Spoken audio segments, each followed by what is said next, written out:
They came to Houston to be a footnote. 90 minutes later, it was the favorites walking off frustrated. And a nation that had waited 52 years for one moment finally got it. We opened their file, Minutia, one nation, one story, the fall before the triumph.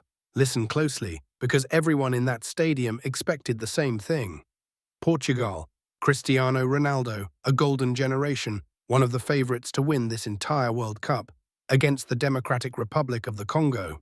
The Leopards, a team most of the watching world could not have placed on a map, a team that had not scored a single World Cup goal in their entire history.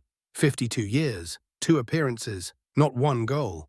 So when the 6th minute came, the script wrote itself. Pedro Neto curls across into the box.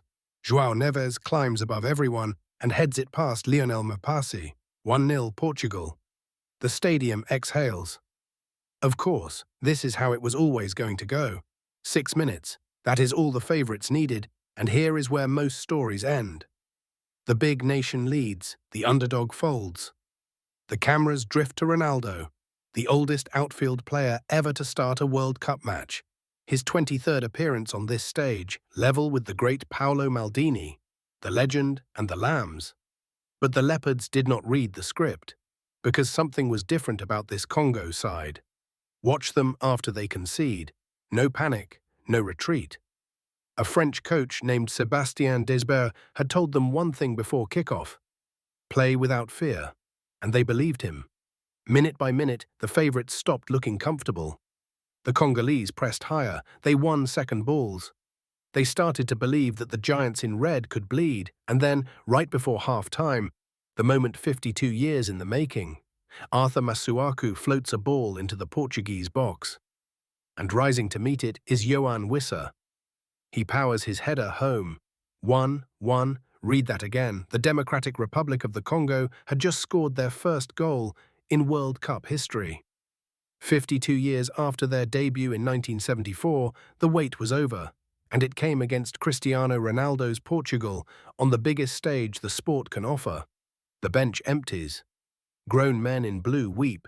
This is not just a goal. This is a country that had been overlooked, written off, reduced to a name on a fixture list, announcing to the planet that it exists.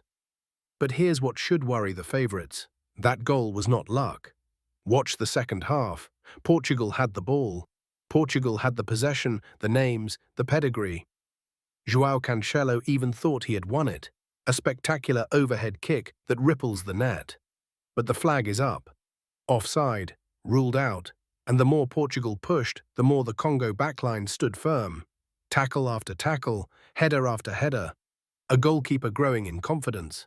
Roberto Martínez's side, one of the tournament favorites, could not break them down again. This is the part nobody predicted. The Leopards did not just score, they held. They looked the giants in the eye and refused to blink. One of the favorites for the entire World Cup, frustrated to a draw by a team that had never scored before today. When the whistle blew, the score read 1 apiece. But the stories were not equal. Portugal dropped points they expected to win.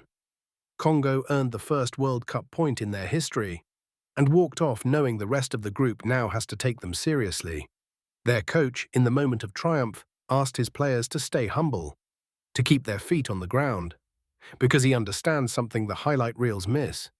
One game is not redemption. A single point does not rewrite 52 years. The favorites are still the favorites. The road is still long, and the next opponent will not underestimate them twice. But for one night in Houston, a team the world ignored stood toe-to-toe with a legend, and did not fall. The fall before the triumph is never the whole story. It is the first chapter, and the Congo's file, it does not close tonight. It stays open. If this hit, like it, share it with one football friend, and subscribe. A new file opens tomorrow. The files never close.